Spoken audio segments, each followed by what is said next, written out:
तो प्यारे बच्चों, बात ऐसी है कि कल जो पढ़ रहे थे उसी कड़ी में आज उस टॉपिक को खत्म करेंगे अपन।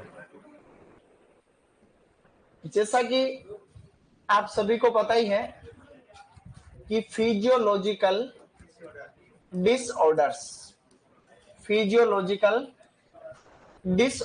पे हम लोग करेंगे डिस्कस। जो बच गए थे अपने फलों के पढ़ लिए थे, सब्जियों के हमने स्टार्ट कर लिए थे। तो जो रिमेनिंग सब्जियां थी उनको एक बार देख लो। देखो, सबसे पहले है गाजर। अरे ये बात करेगा उसको बाहर बिठाऊंगा, अब मैं ध्यान देना। क्या कर रहा हो तुम लोग? अभी पूछूंगा तो फूल गोभी का नाम तो तुमको आता है नहीं, और बातें कर लो।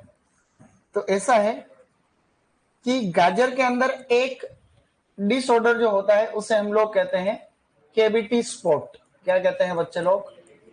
एक तो है कैविटी स्पॉट और एक इसके अंदर होता है फोर्किंग। कैविटी स्पॉट एक है, फोर्किंग, और एक इसके अंदर होता है स्प्लिटिंग। क्या है? स्प्लिटिंग। ऐसे लिख दूं क्या? स्प्लिटिंग। ये सही थोड़ी लिखा मैंने। अगर अपने को स्प्लिटिंग लिखना हो, स्प्लिटिंग, तो एक्चुअली ये रूट स्प्लिटिंग है। इसको क्रैकिंग भी कहते हैं। स्प्लिटिंग को हम लोग क्रैकिंग कह सकते हैं, जैसे स्प्लिटिंग। अब मैं बताता हूं ये क्या बात है। तो जो कैविटी स्पॉट है, जैसे दांतों में तुम कैविटी देखते हो, सिमिलरली जो गाजर है उसके अंदर जैसे ये रूट है, तो जगह जगह से इस तरीके से सॉफ्टनिंग होकर सड़ने लग जाती है गाजर। तो इसको हम लोग क्या कहते हैं? Cavity spot. कैविटी स्पॉट का मुख्य कारण है कैल्शियम की कमी। मेन जो कारण है वो कैल्शियम की कमी है। और इसके अलावा जो दूसरा कारण है उसमें हम लोग कहते हैं पोटेशियम की अधिकता या नाइट्रोजन की अधिकता। पोटेशियम या नाइट्रोजन की अधिकता। तो यहां पे दो चीजें देखो। सुपरवाइजर 2012 में जो प्रश्न आया था उसमें सही उत्तर क्या था? कैल्शियम की कमी और पोटेशियम की अधिकता। लेकिन अगर आपको पोटेशियम की अधिकता नहीं दे रखी हो तो ऐसे में फिर किसका करना है? नाइट्रोजन की अधिकता। तो ये फोर्किंग का मतलब गाजर के अंदर जड़ें फूट जाती है। ये हम देखते हैं ना कई बार, जो रूट होते हैं उसमें मल्टीपल रूट हो जाते हैं। हाँ, व्हाइट नहीं। व्हाइट का क्या लॉजिक? व्हाइट नहीं है इसमें। वो जड़ें वो उसी तरीके से फूटती है जैसे सेम कलर होता है। तो फोर्किंग कठोर मृदा के कारण होता है। सॉइल जो होती है वो हार्ड हो जाती है, तो कठोर मृदा जो है, कठोर मृदा के कारण। अब आजकल जो प्रश्न चल रहे हैं देखो, वो कहां से प्रश्न आ रहे हैं उनका कुछ पता चल नहीं रहा। हालांकि है तो सिंपल आ रहे हैं। मतलब जो प्रश्न आए अभी सुपरवाइजर में, उन्होंने 12th की बुक को कॉपी किया था कुछ मामलों में। तो जैसे मैं देख विकार में कई अच्छी किताब में से पढ़ रहा हूं तो मैं उसको मिलाता हूं 12वीं वाली किताब से। जैसे मैंने स्प्लिटिंग किसी हैंड बुक में पढ़ लिया और कहीं पढ़ लिया हॉर्टिकल्चर में, फिर उसी चीज को मैं 11वीं या 12वीं में वापस देखता हूँ गाजर, तो उसके अंदर क्या दे रखा, फिर वहां देखा तो वहीं से प्रश्न आ रखे हैं सारे। तो जो स्प्लिटिंग है मतलब गाजर फट जाती है। स्प्लिटिंग का मतलब क्या होता है? फटना, जो क्रैकिंग। तो इसका मेन कारण तो वही है, बोरोन की कमी। तो एक कारण तो है बोरोन की कमी, एक इसका कारण है नाइट्रोजन की अधिकता, नाइट्रोजन की अधिकता, और एक दे रखा उसमें अधिक दूरी पर लगाना। इसको जरूरत से ज्यादा दूरी पर लगा रहे हो तो भी ये दिक्कत हो सकती है, अधिक दूरी पर लगाना। तो जरूरत से ज्यादा दूरी पर लगा रहे हो। और एक इसमें दे रखा आनुवंशिक समस्या। क्या है ये? आनुवंशिक। तो ये सुपरवाइजर अभी जो पेपर हुआ था कोटा यूनिवर्सिटी का, उसमें प्रश्न पूछा गया था कि गाजर में जो स्प्लिटिंग होती है उसके पीछे क्या कारण है। मतलब गाजर में स्प्लिटिंग के पीछे निम्नलिखित में से कौन सा कारण संबंधित नहीं है। तो उसमें अलग अलग ऑप्शन दे रखे थे, जैसे बोरोन की कमी, नाइट्रोजन की अधिकता, अधिक दूरी पर लगाना, और आनुवंशिक समस्या। एक था मैग्नीशियम की कमी, जिसका कोई लेना देना नहीं। तो ये सेम टू सेम प्रश्न उठ करके आया था उसमें से, जो 11th की बुक है उसमें से। तो ये मैंने 11th की बुक वाले लगभग लगभग सभी पॉइंट यहाँ पे लिखा दिए। आपको याद क्या रखना है कि स्प्लिटिंग होता किसमें? गाजर में। ये भी पूछ लेंगे, मतलब गाजर फटने लग जाएगी। तो ये गाजर के देख बेकार, एक आधे का फोटो भी देखते रहो ताकि तुमको गाजर वाली फीलिंग आती रहेगी। थोड़ी थोड़ी सी फोटो दिखा सकते?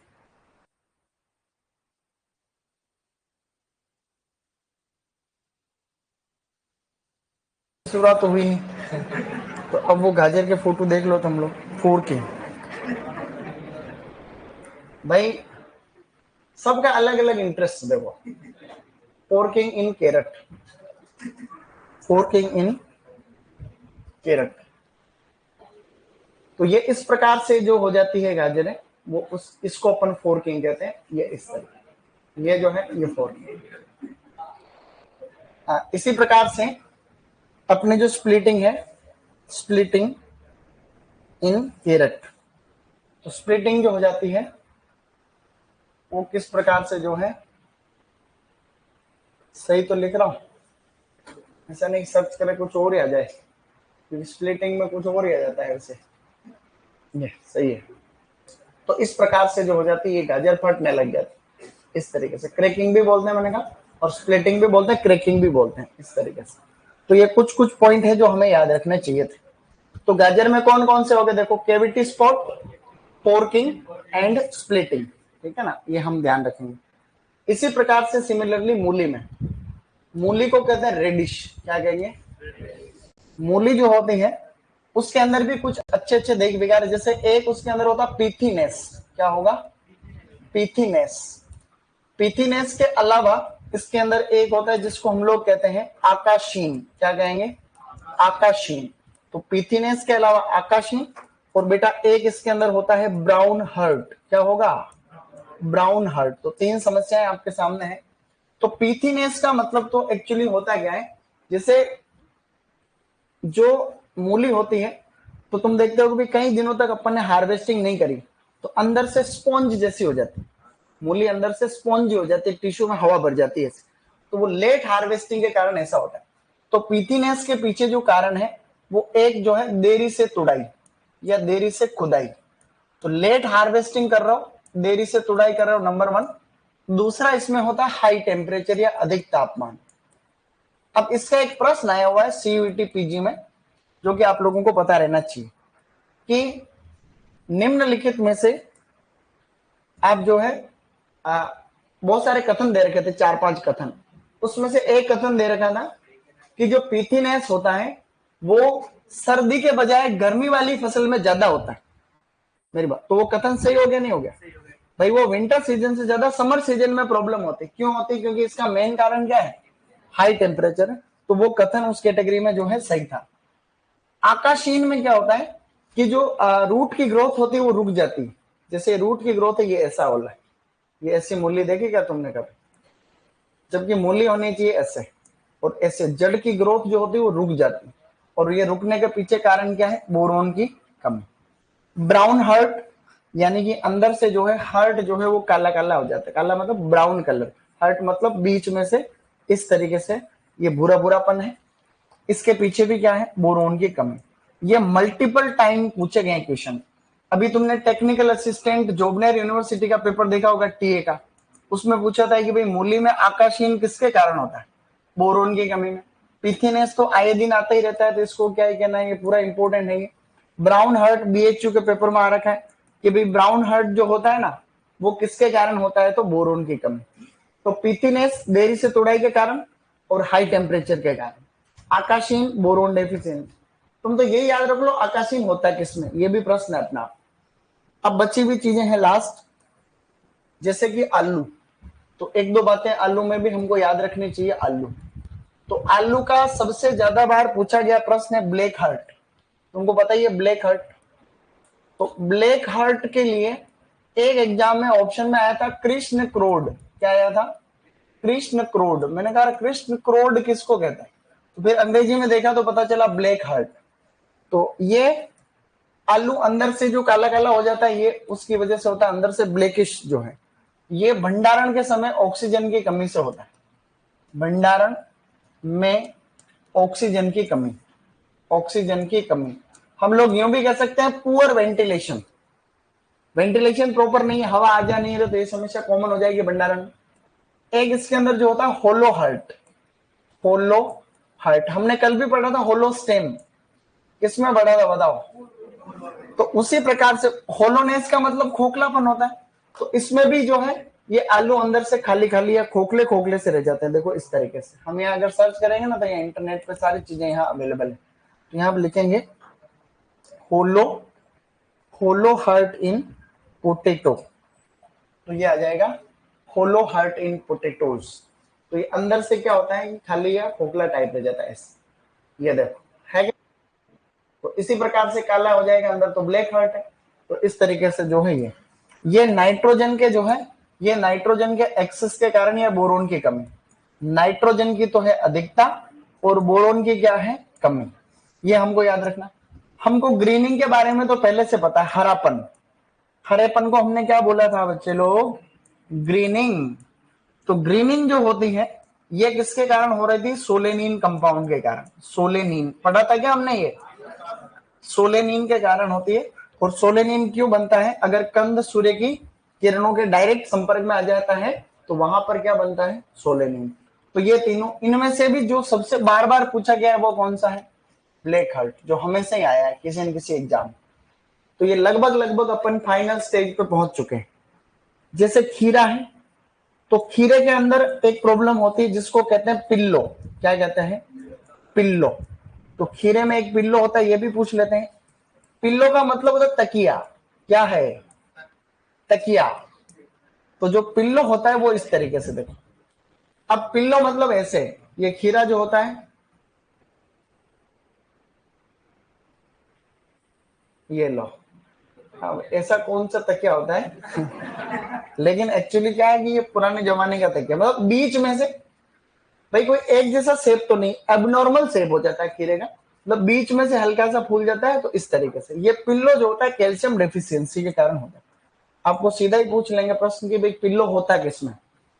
इसी प्रकार से एक तरबूजे में और होता है तरबूज। इस तरबूज के अंदर होता है व्हाइट हार्ट। क्या है, व्हाइट हार्ट, व्हाइट हार्ट। तो ये व्हाइट हार्ट के पीछे भी क्या कारण है, ये अंदर से तरबूज जो होता है, तरबूज अंदर से सफेद सफेद वाला जो हिस्सा है, इसको व्हाइट बोरॉन की कमी आदि समस्या है। तो बोरॉन की कमी, कुछ भी तुक्का लगाना हो ना जिंदगी में कि भाई ये कोई भी केस के कारण हो रहा है, तुक्का लगाना एक टैलेंट है। आप जितनी ज्यादा परीक्षाएं दे देते हो, जितने ज्यादा एग्जाम में बैठते हो ना, उतने ही आप लोगों को तुक्का लगाने का ज्ञान बढ़ता है। सीरियसली, आप आरएस का पेपर देके आ जाओ, आप जिसका फॉर्म भर सकते हो उसका पेपर दिया हो। अब पेपर देने में तुम क्या वहां बैठे बैठे फालतू दिमाग लगाओगे, भाई जब ज्यादा चीजें अपने को आती नहीं तो वहां बैठे बैठे दिमाग लगाते हैं। तो कुछ न कुछ तुकड़म सेट करते हो यार, इससे मिलता उल्टा मिलता। तो उससे क्या अपनी सोचने की क्षमता बढ़ती है वास्तव में, क्योंकि इतना दिमाग तुम पढ़ते टाइम तो कभी लगाते नहीं, भाई इतना सोचते नहीं, अपन तो रटते हैं। लेकिन वहां बैठते हो तो तुम उस हर चीज को इधर उधर कनेक्ट करने की कोशिश करते हो, उससे तुक्का लगाने का पावर बढ़ता है। और जब तुक्का लगाया हुआ प्रश्न सही हो जाता है तो फिर वो खुशी जो होती है ना, उसका कोई ठिकाना नहीं रहता। ठीक है ना। तो कुल मिला के ये व्हाइट हार्ट। एक आधे और है last but not the list, जिसमें है प्याज। वो जो कल जिंक की बात कर रहे थे तुम, सेब में लिटिल लीफ भी जिंक की कमी ही है। मैंने 3-4 बुक में चेक किया कल। तो जो, हाँ, मैग्नीशियम की कमी जैसे तुमने पढ़ा है, माना कि कहीं तुमने पढ़ा हो, वो समझ गया। लेकिन कल मैंने 4 बुक में चेक किया, मैंने सोचा कि भाई, मैंने तभी तुरंत आंसर नहीं दिया था, मैंने कहा हो सकता है कि चेक कर ले। तो लिटिल लीफ जो एप्पल का है, वो सब जगह जिंक की कमी ही पाया गया, जिंक की कमी। और इस पे और देख रहा हूं मैं, और देखता रहूंगा 2-3 दिन, ठीक है ना। तो ये, क्योंकि कोई ऐसी बात होती है तो वो देखना जरूरी भी है। तो इस तरीके से है। तो प्याज जो है बच्चों, प्याज के अंदर एक बहुत कॉमन समस्या डबल ए का पेपर में आया हुआ प्रश्न है, डबल ए, वो है बोल्टिंग। प्याज के अंदर, लहसुन के अंदर एक बोल्टिंग कॉमन समस्या होती है। बोल्टिंग का मतलब होता है समय से पहले ही पुष्प कलिका निकल जाती, समय से पहले पुष्प कलिकाएं निकलना। तो यहां लिख देता हूं, समय से पहले, समय से पूर्व पुष्प कलिका का निकलना, समय से पूर्व पुष्प कलिका का निकलना, मतलब early initiation of flower stock. जो पुष्प कलिका होती है वो समय से पहले निकलेगी, जबकि उसको सेकंड सीजन में निकलना चाहिए। हमने पढ़ा था कि प्याज एक द्विवर्षीय सब्जी है, तो पहली सीजन में इसमें बल वगैरह बनेगा, अगली सीजन में, जबकि इसमें जो है लो टेम्परेचर की वजह से पहले ही पुष्प कलिका निकल जाती है और इसके अंदर जो है छतरी आ जाती है, अम्बेल जिसको हम लोग कहते हैं। तो उसमें न तो कंद ढंग से बनता है, न ये ढंग से बनता है। तो इसका जो कारण है वो कम तापमान है, लो टेम्परेचर। तो कम तापमान के कारण ऐसा होता है। क्या तुमको याद रह जाएगा? बोल्टिंग ही याद रखना खाली, बोल्टिंग होता किसमें। एक इसके अंदर है भंडारण के समय फूटान, ये तो अपने को याद ही है। तो भंडारण के समय जो फूटान होती है उसको हम लोग क्या कहते हैं? स्प्राउटिंग इन स्टोरेज। आपने भंडारण किया, प्याज पता चला वहीं के वहीं उग गए, तो इसके पीछे जो मेन कारण है वो क्या है? जो है नमी की अधिकता। अगर हमने जरूरत से ज्यादा जो है हमने उसके अंदर जो है जरूरत से ज्यादा आर्द्रता रखी उसकी वजह से, तो इसका तोड़ क्या है भाई? इसका मैनेजमेंट क्या है? तो इसका मैनेजमेंट एक तो है कि आप जब इसका भंडारण करो तो भंडारण करोगे तो टेम्परेचर तो कितना रखोगे?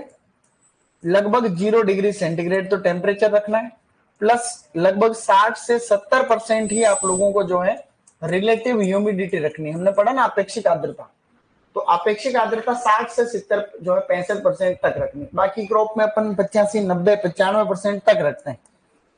दूसरा तरीका इससे बचने का है मेलिक हाइड्रोजाइड। तुमने पढ़ ही रखा है पहले, इसको वापस रिवाइज कर लो। मेलिक हाइड्रोजाइड, तो मेलिक हाइड्रोजाइड का जो है हम लोग इसमें करते हैं छिड़काव। मेलिक हाइड्रोजाइड मार्केट में स्प्राउट स्टॉप के नाम से मिलता है।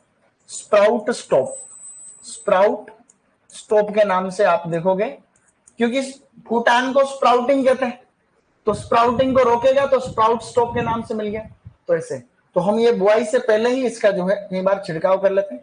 लगभग 1500 से 2000 पीपीएम इसकी मात्रा है, लगभग 1500 से 2000 पीपीएम।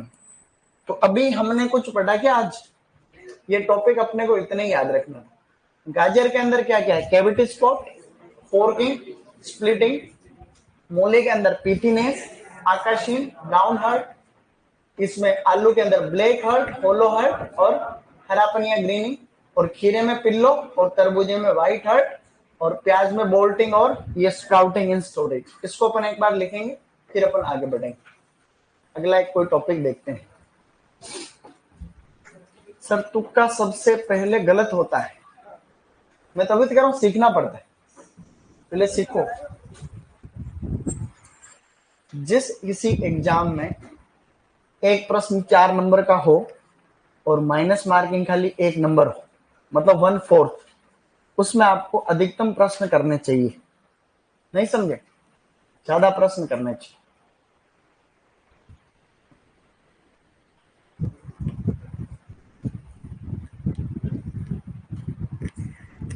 और एक विज्ञान ये भी है कि जो वास्तव में पढ़ने वाला स्टूडेंट होता है ना, उसके तुक्का सही होने के चांस उसी हिसाब से ज्यादा रहते। हाँ, ये उसके तुक्का सही रहने के चांस रहते, क्योंकि वो इधर उधर तुकड़म लगाता है तो भी सही लगाता है। और जो नहीं पढ़ता है वो तुक्के लगाता है कि इन मीन तीन ऐसे करके, वो फिर वो तुक्के गलत होते हैं, फिर ऐसा कुछ।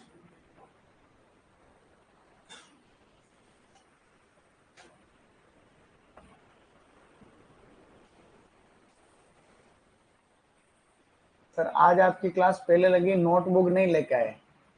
तुम नोटबुक कहाँ से लाते हो? तुम ऑनलाइन वालों वहीं के वहीं तो रहते होंगे रे कहीं। मुझे पता है तुम्हारा मन दुख रहा होगा, पहले क्लास मेरी लग गई थी लेकिन अब क्या करोगे, लागी तो लागी।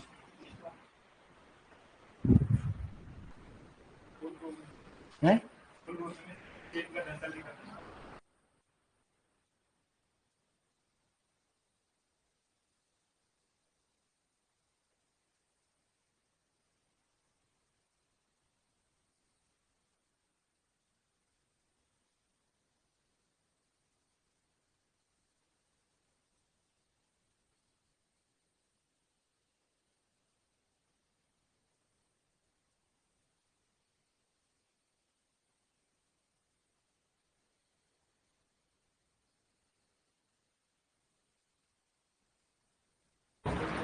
लिख लिया सबने?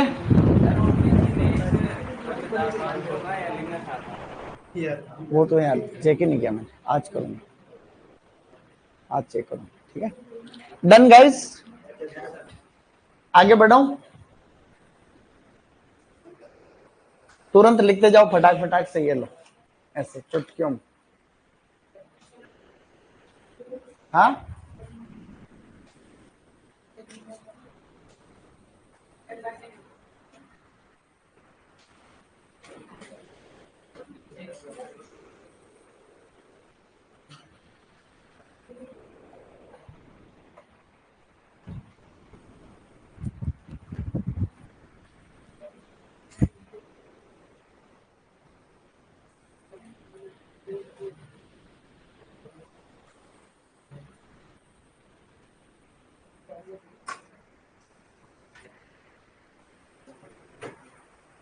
कल टेस्ट है भाई लोग,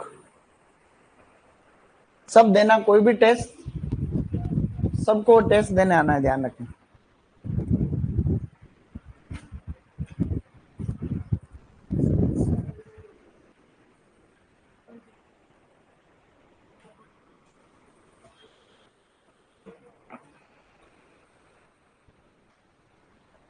ओके चलो नेक्स्ट लिखो। देखो राइसिनेस में क्या लिखा हुआ है, राइसिनेस में लिखा हुआ है इसके पीछे कारण है 3 4 5। टेम्परेचर जो है, अरे तो वैसे यूं हाथ खड़ा कर दो, इतनी मेहनत क्यों कर रहा हो, ऐसे बोल दो पीछे यूं एक शब्द बता रहा हूँ, यूं है कि सर बेक लो, क्या करोगे आज के बाद, क्या बोलना तुमको कि बेक लो ऐसे, या फिर कुछ बोलना ही नहीं है, जैसे मैंने नेक्स्ट कर दिया तो हाथ खड़ा कर दो, मेरे को पता चल जाएगा छूट गया तो बेक कर दो।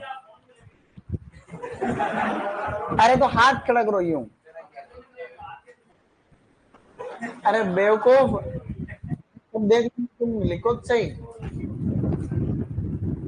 तो उसमें एक तो टेम्परेचर है, टेम्परेचर में हाई भी है तो लो भी लिखा है, high and low temperature, humidity, nitrogen, ऐसे कई चीजें। तुम आगे बैठो, ये कौन था पीछे, तुम बेटा आगे आ जा, यहाँ बैठना कल से, जिसको कम दिखता है, किसी को आंखों की समस्या है, उसको आगे बैठना चाहिए ताकि टाइम पे लिख ले।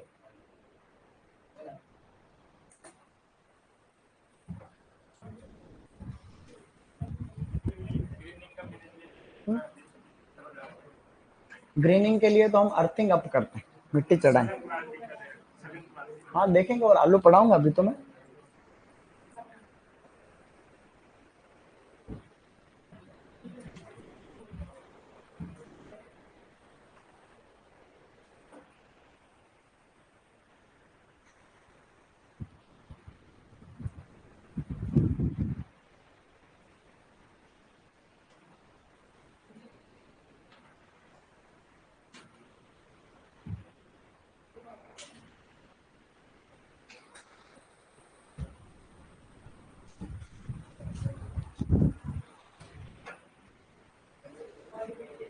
लिख लिया, तुरंत लिखो। पीछे किसको दिक्कत आ रही लिखने में, लिखने में आ रही तो वो आगे आ जाओ। है कम दिख रहा था कौन, ये पीछे तुमको नहीं दिख रहा था छोटू, तो आगे आ जाओ रे। नहीं दिख रहा हो तो वहां आगे बैठो। ओके तुम्हारा तो अलग ही लेवल है भाई।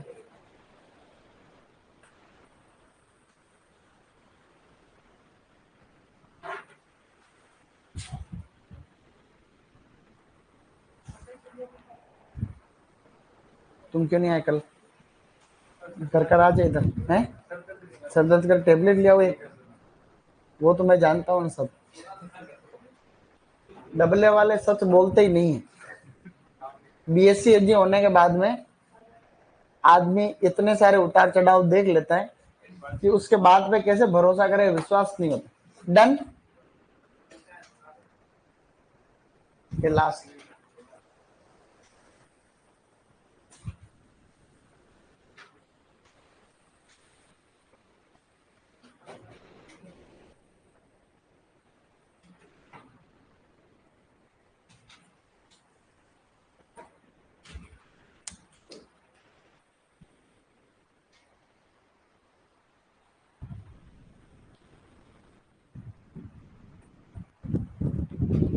अभी तुम्हारी क्लास में संख्या कम कैसे है कल से आज, कल टेस्ट इसलिए पढ़ रहे हैं, कुछ नहीं है, तुम ऐसी गलती तुम मत करना।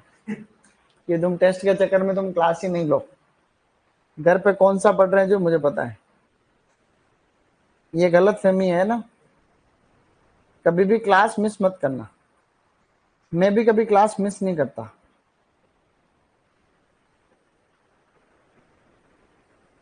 इसलिए तुमको क्लास लेनी चाहिए, कुछ न कुछ तो सीखने को मिलेगा। यार लॉन्ग टर्म टेस्ट एक शॉर्ट टर्म का काम है और एग्जाम एक लॉन्ग टर्म की तैयारी है, तो इसलिए कोई क्लास मिस मत किया करो। हाँ, तुमको लगता है कि कोई सब्जेक्ट तुमको पहले से अच्छा आता है तो वो कर सकते हो ऐसे केस में। अगर तुमको लगता है कि कोई सब्जेक्ट तुम्हारा ऑलरेडी बहुत अच्छा है, पढ़ रखा है, तो उस मामले में तुम तुम्हारे हिसाब से डिसीजन ले सकते हो, बाकी ये ठीक नहीं। ऐसे मैं क्या करता था, सुपरवाइजर की तैयारी करता था। एक मैडम जी के पढ़ाने आते थे, मेरे को समझ में नहीं आता था, मैं क्लास लेने नहीं आता।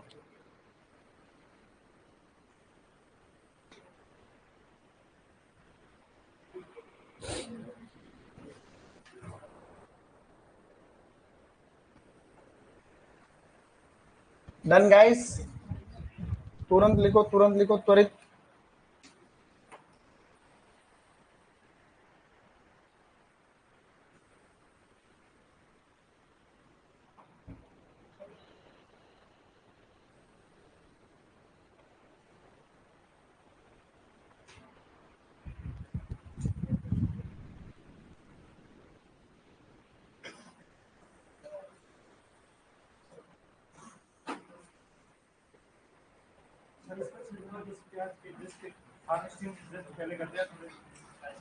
हार्वेस्टिंग से जस्ट पहले, बिफोर हार्वेस्टिंग। Return everybody. अब मेरे साथ रिवाइज करो, सारे देख विकार एक बार रिपीट करोगे क्या? 2 मिनट लग जाएंगे उसमें। तो हमने स्टार्टिंग से पढ़ा था, वहीं से लेकर के आज तक जो भी पढ़ा उसको एक बार ऐसे प्रैक्टिस करो, देख कितने याद हुए अपने। पूछूंगा जब तो तुमको कुछ नहीं आना जाना आ जाएगा। रिपीट करूंगा, मेरे साथ रिपीट करो, तुम कल पूछ लूंगा। सबसे पहले हमने आम पढ़ा था, आम के कौन कौन से मेरे साथ एक बार रिपीट करेंगे सबके सब। सबसे पहले alternate bearing, alternate bearing, spongy tissue, black tip, झुमका clustering, soft nose, jelly seed, lip scorching, citrus, dieback exanthema, dieback को एक्जेंथिमा भी कहते हैं। डाइबेक या एक्जेंथिमा के अलावा granulation, little leaf, yellow leaf. अंगूर में हमने पढ़ा था hen and chicken, calyx and rot, short berry, pink berry. आंवले में फ्रूट नेक्रोसिस, इंटरनल ब्रेकडाउन। अनार में और बिलपत्र में फ्रूट क्रैकिंग, क्या था? इसके अलावा हमने केले के अंदर पढ़ा था नीर वेजाही, कोट्टा वेजाही, फिंगर टिप। अमरूद के अंदर ब्रॉन्जिंग, ब्रॉन्जिंग जिंक पिके। फिर हमने वेजिटेबल पढ़ा, टमाटर में देखो कौन कौन से पढ़े हैं, fruit cracking, blossom end rot, puffiness, sun scald, cat face, blotchy ripening, जो है गोल्ड फ्लेक, जिप्रिंग। फिर हमने पढ़ा था कॉलीफ्लावर, इसके अंदर hollow stem, buttoning, browning, blindness, riciness, fuzziness, leafiness, whip tail, molybdenum deficiency. आलू, आलू के अंदर हमने पढ़ा ग्रीनिंग, होलो स्टेम, नहीं होलो हर्ट, ब्लैक हर्ट, ये था। इसके अलावा carrot, forking, cavity spot, splitting, root splitting, root cracking, मूली, पिथिनेस, आकाशीन, ब्राउन हर्ट, खीरा, पिल्लो, तरबूज, व्हाइट हर्ट, और प्याज के अंदर क्या है? बोल्टिंग या फिर स्प्राउटिंग इन स्टोरेज। क्या ये अपन बार बार पढ़ के याद नहीं कर सकते? टेस्ट में दूंगा तुम गोलमाल हो जाओगे। टेस्ट में देखना दे, अगले टेस्ट। ये तो हो गया। अब एक नया टॉपिक हम पढ़ रहे हैं बच्चों, उसका एक अच्छा सिंपल क्वेश्चन आता है, लंबा चौड़ा टॉपिक है, शॉर्टकट में देखो। नवीन बगीचा स्थापना, नवीन बगीचा स्थापना, जो नया बगीचा होता है उसकी स्थापना करेंगे तो कैसे करेंगे, क्या क्या उसमें ध्यान रखना है, इसको कहते हैं न्यू ऑर्चार्ड स्टेब्लिशमेंट। क्या कहेंगे बच्चों, न्यू ऑर्चार्ड स्टेब्लिशमेंट। इसमें मैं आपको काफी सारी बातें ऐसे बताऊंगा, वो आप लोगों को सुननी है खाली, और देखिए उनमें से कौन कितनी बातें याद रख पाता है। बातें सुननी है और उसके हिसाब से ही तुमको करके भी आना है प्रश्न को। तो ये जो नया बगीचा हम कहीं लगाएंगे पर्टिकुलर एरिया में, तो हम किन किन बातों का ध्यान रखेंगे, ये अपने को ध्यान रखने की आवश्यकता है। नया बगीचा लगाने जा रहे हैं, तो नया बगीचा लगाते हैं तो एक शब्द अपने आता है, उसको पहले ही जनरल नॉलेज के लिए बता देता हूं। एक तो हम लोग बात करते हैं कई बार लोकेशन की, और एक हम लोग कई बार बात करते हैं साइट की। हालांकि ऐसा कभी आएगा नहीं, लेकिन फिर भी लोकेशन में और साइट में क्या फर्क है, फिर हम लोग इस टॉपिक को शुरू कर रहे हैं। भाई कोई भी नया बगीचे को ऑर्चार्ड कहते हैं, ऑर्चार्ड।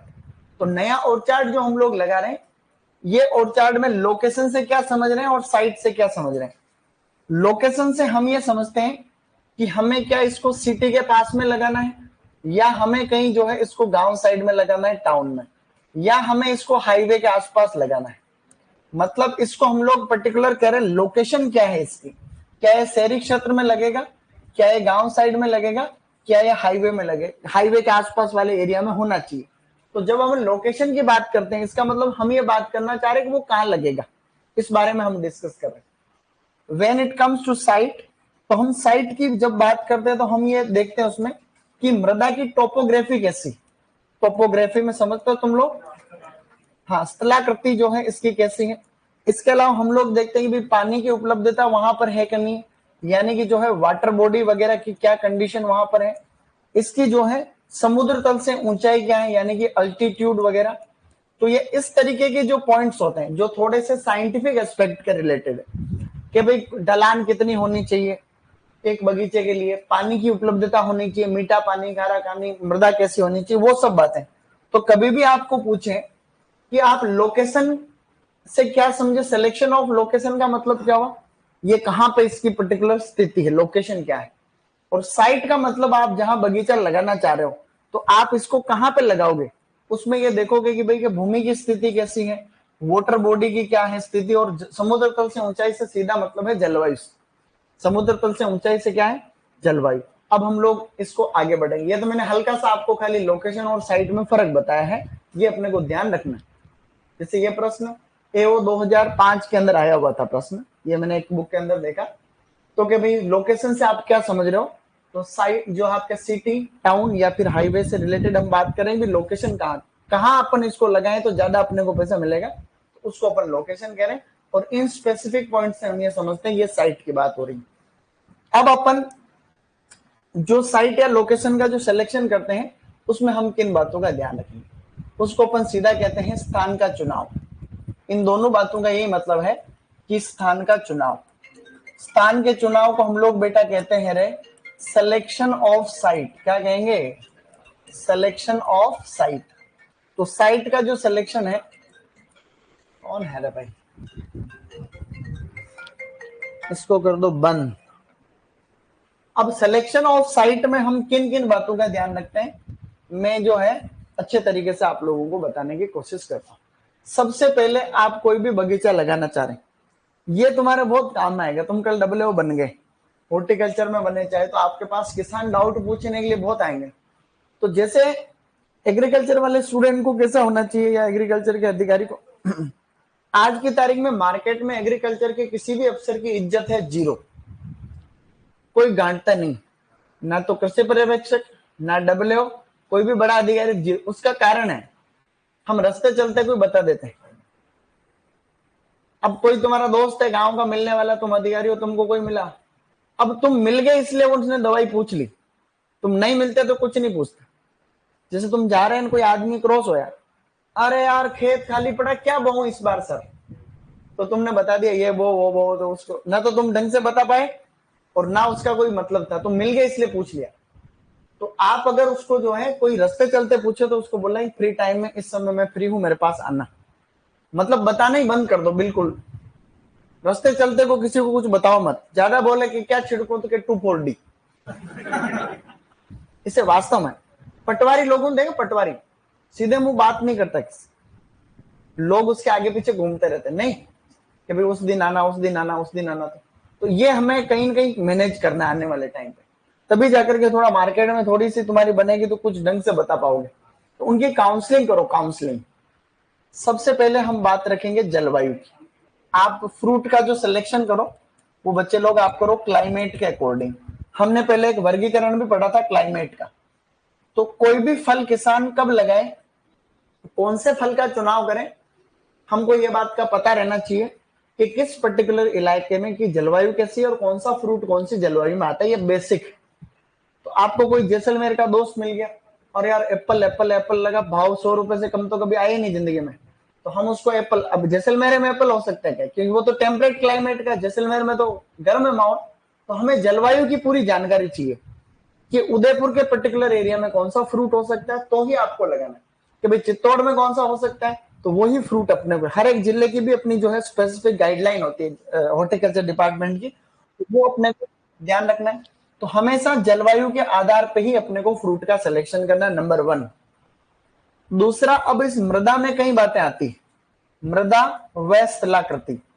मृदा व स्थलाकृति जो तुम बात कर रहे हो, इसको आप लोग यूं कह दो soil, soil and topography, soil and topography. तो सॉइल एंड टोपोग्राफी में हमें 2-3 पॉइंट ध्यान रखने। नंबर 1, मृदा की गहराई। अब मृदा की गहराई से हम ये समझते हैं कि कम से कम सॉइल कितनी गहरी होनी चाहिए, मतलब मृदा के अंदर कोई कठोर परत नहीं होनी चाहिए। तो भूमि के अंदर लगभग जो है कम से कम 2 मीटर, कितनी, कम से कम 2 मीटर तक कोई कठोर परत नहीं होनी चाहिए। यह प्रश्न अभी सुपरवाइजर के अंदर पूछ रखा है कि भाई के कम से कम मृदा की उपयुक्त गहराई कम से कम कितनी हो, 2 मीटर तो मृदा गहरी होनी ही चाहिए। मतलब ऐसा नहीं हो कि खोदते ही चट्टान आ गई, कोई कठोर परत आ गई, तो जड़ें कैसे विकसित होती।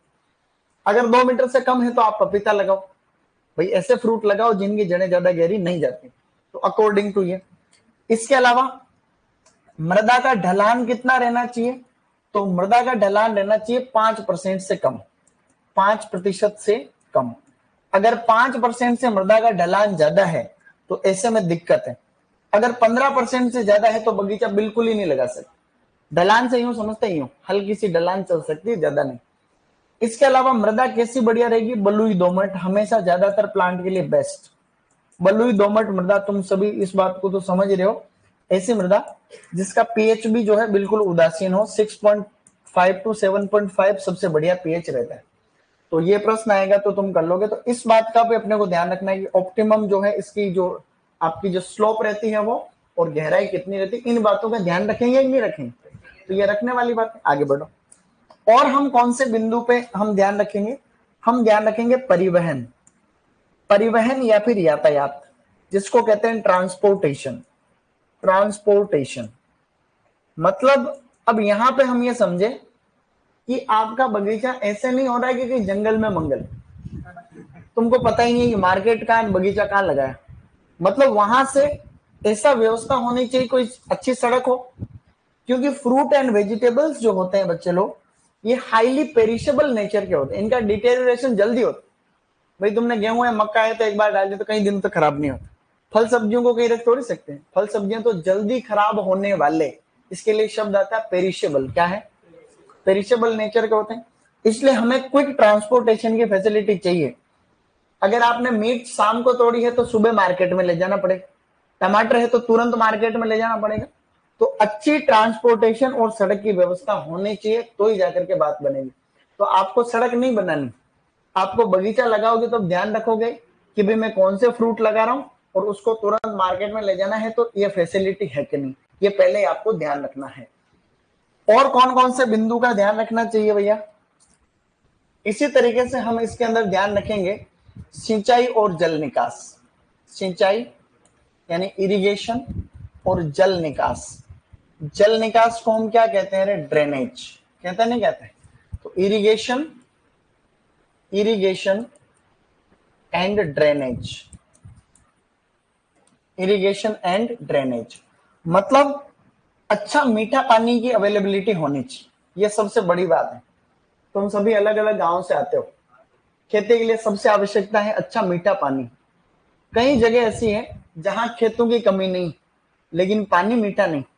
तो पानी मीठा नहीं है तो आपके पास कितनी भी उपजाऊ जमीन है तो वो किसी काम की नहीं है, क्योंकि अगर खराब पानी से सिंचाई कर दी तो वो आपका जो मिट्टी है वो भी लवणीय है पानी, उससे सिंचाई कर रहे हो तो खेती आपका कैसा हो जाएगा, लवणीय हो जाएगा।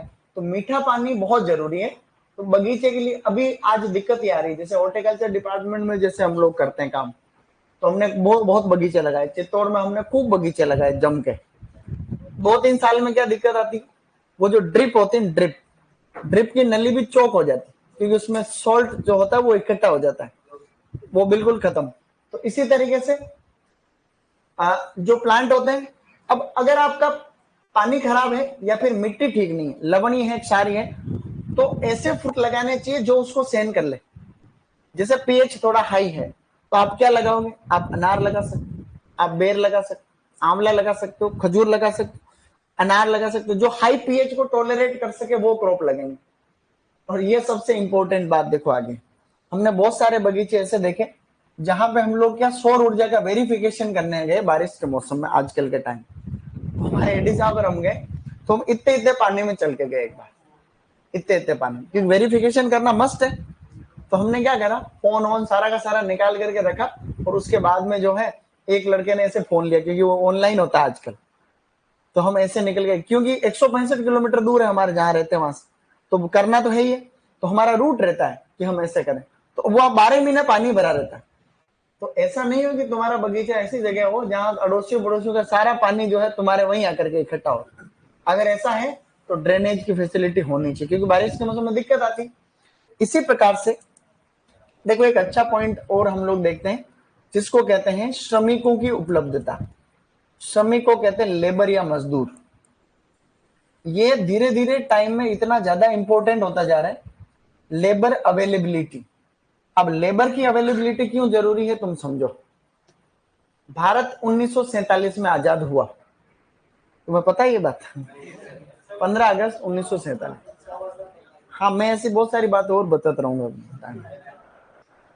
तो अब इसमें क्या हुआ, हिंदुस्तान में सबसे बड़ी प्रॉब्लम हुई जो लैंड रिफॉर्म हुए, भू सुधार अधिनियम आए, अलग अलग कानून आए कांग्रेस की सरकार में, धीरे धीरे धीरे उसमें इतनी विसंगतियां रही कि एक ही गांव में एक व्यक्ति के पास में तो 200 बीघा जमीन है, एक के पास में 2 बीघा जमीन। ये जो असमानता है इसकी वजह से ज्यादातर प्रॉब्लम आज भी हो रही है। ये बहुत बड़ी प्रॉब्लम बता रहा हूं। अब इसकी वजह से अब हिंदुस्तान में जोत का आकार छोटा है ज्यादातर जगह, भाई छोटे छोटे खेत है, तो मैकेनाइजेशन मशीनीकरण नहीं हो सकता। आप डेवलप्ड कंट्री में जाओगे ना तो तुमको दिखेगा कि सब कुछ ऑटोमेशन है, इरिगेशन ऑटोमेटिक, एक आदमी है तो वो पूरे 10-20-50 बीघा में अकेला संभाल लेता है, कि भाई वहां पे जो ऑटोमेशन इस तरीके की मशीनें हैं, तो वहां पे निराई गुड़ाई कर रहा है, वो जो है खरपतवार खत्म करना, हार्वेस्टिंग करना, इरिगेशन वगैरह सारे के सारे जो काम है, स्प्रेइंग वगैरह, वो मशीनों से हो रहे हैं। और अपने यहाँ पे शादी करेंगे तो भी लड़के ऐसी चीज जो खेती करनी चाहिए, उसको खेत का काम आना चाहिए तो ही बात बने, लड़कों को भी आना चाहिए। तो इसमें क्या है कि हम संघर्ष में ही उलझ गए। उसके पीछे मेन कारण रहा हमारे खेतों का आकार, हमारे हिंदुस्तान के खेत ये इस तरीके के खेत है। आप नक्शा देखोगे ना ज्यादातर जगह, इजराइल का तुम गूगल मैप ओके करके देखो, उस पर इजराइल के खेत देखो, अमेरिका के खेत देखो, यूरोप में खेत देखो, तो वहां खेतों की स्ट्रक्चर ये है, 1-1 किलोमीटर बड़े बड़े खेत, वहां पर लगे हुए। अब कोई भी मशीन है तो ऑटोमेटिक काम कर सकती है वहां। अब तुम इधर कहाँ लाओगे मशीन को। इसमें भी अभी तो समस्या है, 2 भाई है, एक खेत में 2 भाई है, उस 2 भाई में भी लड़ाई हो रही है। अब उसने 4 टुकड़े कर दिए खेत के, क्या भाई आधा तू रख ले, आधा कि नहीं, तेरे उधर वाला ज्यादा उपजाऊ, तो एक के ये और एक के ये स्थिति तुमने हर गांव में देख रखी है समस्या। ज्यादा से ज्यादा समस्या तो पड़ोसियों की ये है। तो अब कैसे मैकेनाइजेशन करोगे, तो मजदूर चाहिए काम करने के लिए, क्या चाहिए भाई, मशीनों को आप काम में नहीं ले सकते तो मजदूर चाहिए। और आजकल मजदूरों की समस्या कितनी खतरनाक है तुमको, धान काटने के लिए गाँव में कोई मिलता नहीं। अब पता चला कि भाई फ्रूट का तुमने बगीचा लगाया, अब तुड़ाई का समय आ गया है, और तुड़ाई के मौके के ऊपर मजदूर नहीं मिल रहे, होती है दिक्कत आती। तो हमने राजस्थान में कितने देख रहे हो, सारे बिहार यूपी के, यूपी बिहार के लोग होते हैं, 10-15 हजार देते हैं, पति पत्नी दोनों वहीं रहते, बहुत हालत खराब है, देखने लायक। मतलब आप देखो तो हिंदुस्तान की तुमको पता चलेगा कि बिहार का पति पत्नी दोनों को 10,000 रुपए देते हैं, 15,000 रुपए देते हैं, वो यहाँ से अपने यहाँ चित्तौड़ में काम कर रहे हैं, कई जगह उदयपुर में यहाँ काम कर रहे हैं, उनके भरोसे चल रहा सब कुछ। यहाँ उदयपुर के अंदर है, चित्तौड़ में हमने देखा। अब क्या ही होता उस है, क्या बात, आवाज कम आ रही तो अब तो क्या करे, इससे तेज तो मैं नहीं बोल सकता। तुम ऐसा करो, जिसको भी कम आ रही वो यहाँ आ जाओ आगे। अरे तो यहाँ आगे बैठ सकते हैं, पीछे नहीं बैठ सकते। जिसको भी कम आ रही है, अब इससे तेज तो कैसे बोलूं, देखो। चलो कोशिश करते हैं अपन और। तो श्रमिकों की अवेलेबिलिटी होगी। सबसे इंपॉर्टेंट चीज यहां पर है बाजार। क्या है बेटा, मार्केट। तो मार्केट की अवेलेबिलिटी आपको ध्यान में रखकर ही बगीचा लगाना है। पता चला कि भाई तुम्हारे फ्रूट अब तोड़ने का समय आ गया है और तुम्हारे पास में मार्केट ही नहीं, तो पैसा कहां से मिलेगा, अल्टीमेटली बाजार से मिलेगा। तो अच्छा बाजार होना बहुत जरूरी है। अब बाजार का और इस ट्रांसपोर्टेशन का सीधा कनेक्शन, आसपास के मार्केट में अगर अवेलेबिलिटी, अगर आपको खरीदने वाले नहीं मिल रहे तो आपको दूर ले जाना पड़ेगा। तो दूर ले जाने के लिए और भी फैसिलिटी होनी चाहिए, जो कि हम लोग देखेंगे। तो अभी हमने शॉर्टकट में क्या बात करी, हमने करी कि भाई जो सिलेक्शन ऑफ साइट करेंगे तो किन किन बातों का ध्यान रखेंगे। अब इसमें हर चीज को लिखा नहीं सकते, ये टॉपिक अपने आप में बहुत बड़ा है। इसका प्रश्न आएगा तो तुम सीधा ही कर लोगे। निम्नलिखित में से स्थान का चुनाव, बगीचा लगाने हेतु तो स्थान का चुनाव करने के संबंध में कौन सा कथन सही नहीं है। अब सही नहीं में जैसे प्रश्न आया कि बगीचा ईंट के भट्टे में पास हो, अगर ईंट के भट्टे के पास हो तो उत्पादन अधिक प्राप्त होता है, तो ये कथन सही है क्या। लवणीय क्षारीय मृदा बगीचे के लिए अच्छी मानी जाती है, तो ये असत्य कथन है। तो इस तरीके का कि भाई अच्छी सिंचाई यानी मीठे पानी और जल निकास की उचित व्यवस्था होनी चाहिए बगीचे में, तो ये कथन सही है।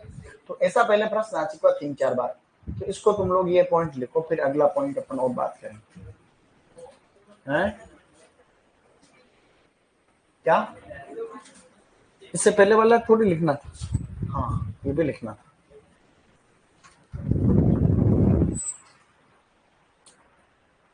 ये घड़ी किसकी अच्छी लग रही, मैं ले जा रहा हूँ उसको। कौन सी मैडम की, मैडम तो आए नहीं।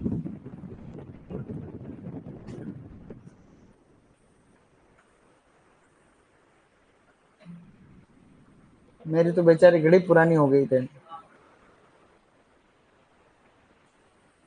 मैंने आज दिन तक घड़ी कभी भी अपने पैसों से खरीदी नहीं, कभी भी नहीं खरीदी। मेरे को या तो किसी ने गिफ्ट दी है,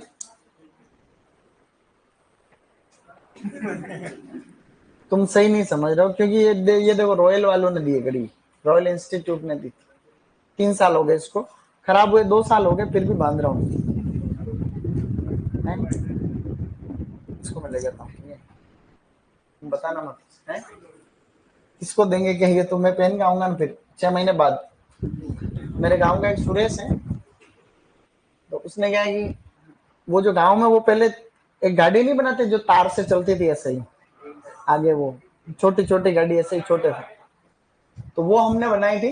लिख लिया था सबने, फिर क्या कर रहा था, बात तो ध्यान ज्यादा रहता दिखे तुम्हारा, मैं बिना बोले रह नहीं सकता।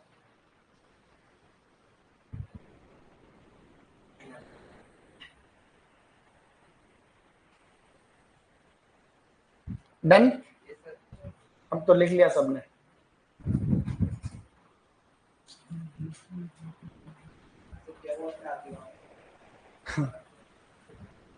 तो मेरी जो है, मैंने गाड़ी बनवाई थी वैसे तो वो सुरेश चुरा के ले गया। सुरेश 6 महीने बाद निकाल के लाया उसको, मैं तो भूल गया उसको, तब उसको चोरी की हुई को 6 महीने बाद मैंने कहा ये तो मेरी, कि किसने बोला तेरी। तो ऐसे करके फिर वो लड़ो तो भी नहीं देवे, ऐसे मैं भी लड़ जाऊंगा। जिस 6 महीने तक इसको घर पे रखेंगे फिर ले आएंगे वापस, ये कब कहां से लिए नहीं लिए।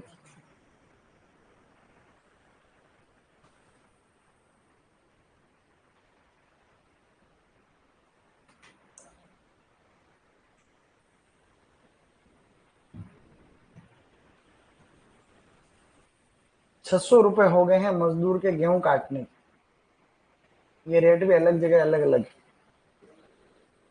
पता चला कि जो तुम्हारे फल तोड़ने वाले आ रहे हैं वो इतना पैसा ले जा रहे हैं कि तुम्हारे फल महंगे पड़ रहे हैं। ऐसा भी होता है। आंवले लगते हैं ना आंवले, अब आंवले को तोड़ो कैसे? सबसे बड़े आंवले इतने ज्यादा लगते हैं कि एक पेड़ के नहीं तोड़ पाए दो तीन लोग मिलके पूरे दिन में। तो आंवले 600 बीघा के आंवले यहाँ चित्तौड़ में। तो अब 600 बीघा के आंवले कब तोड़ेंगे? जिंदगी निकल जाएगी। तो ऐसे में वहां 150 मजदूर है वहां। मैं एक वीडियो बताऊंगा तुमको। 600 बीघा का आंवले का orchard है चित्तौड़ में। 3 orchard है ऐसे 400 से 600 बीघा के। ऑल इंडिया में एक ऐसा orchard है, अभी बाद में बताऊंगा मैं, जो सबसे बड़ा ऑल इंडिया का सबसे बड़ा orchard है वो चित्तौड़ में। लोकेशन भी बता दूंगा। डन गाइस, पीछे शाबाश। तुम लोग क्या देख रहे हो? लिख ले। हाँ बस 1 मिनट बस। ब्रेक है क्या तुम्हारे? ब्रेक नहीं है बीच में?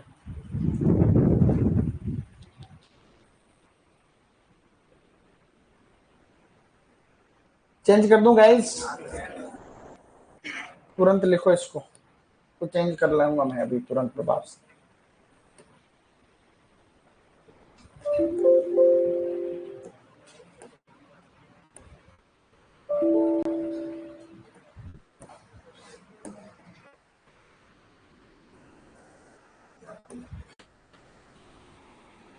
इसमें नहीं हो रहा सेव।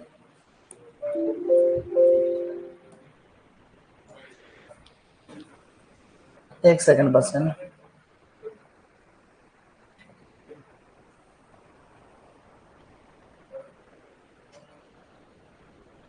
बस हो गया गाइस।